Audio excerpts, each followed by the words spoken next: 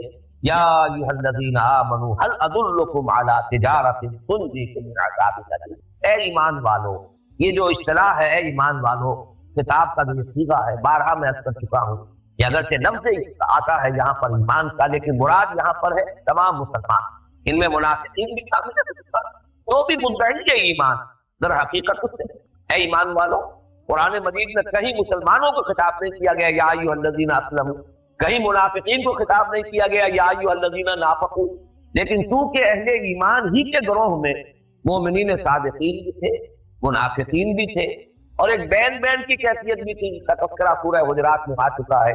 قالت الاعراف آمنا قل لم تؤمنوا ولکن قولوا اسلمنا۔ تم یہ نہیں کہہ سکتے کہ تم مومن ہو گئے ہو، بس صرف یہ کہہ سکتے ہو کہ تم مسلمان ہو گئے، اسلام سے۔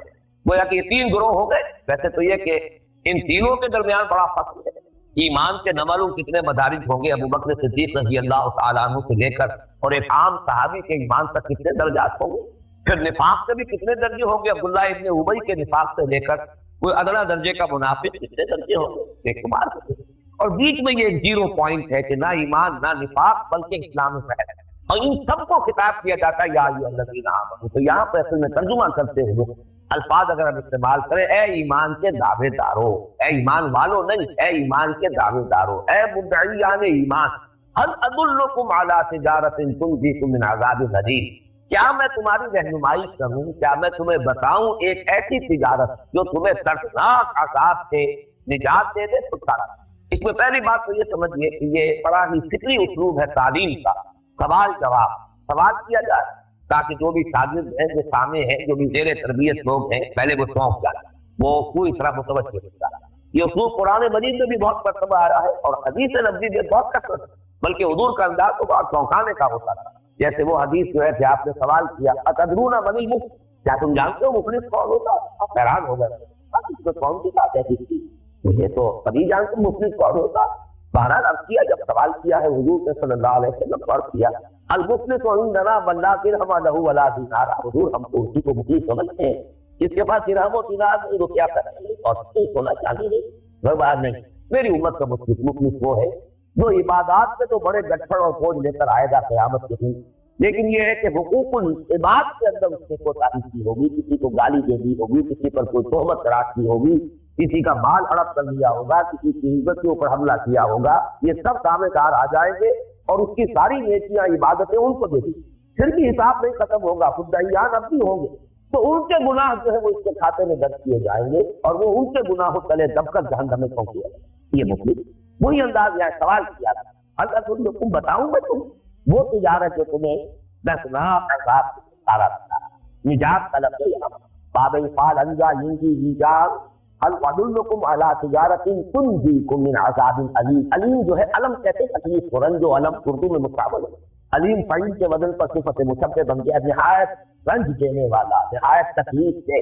فارسی میں اگرچہ علم ناک کا لفظ استعمال ہو جاتا ہے لیکن اصل میں دردناک لفظ ہے، فارسی کا ہوگا دردناک، علم ناک۔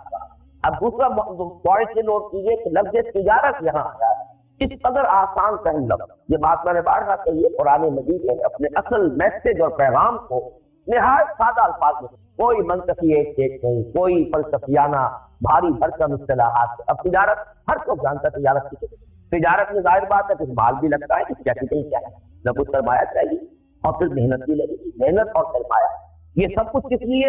اسی منفعت کے حصول منفعت کے لیے، نفع کے حصول کے لیے کچھ پیسہ بھی لگانا اور مال اپنی جان بھی کپانا، محنت بھی کرنا، یہ چیز۔ تو یہاں پر وہ لفظ استعمال کیا ہے تجارت کا، جس کا مفہوم جو ہے وہ ہر شخص کو مانا،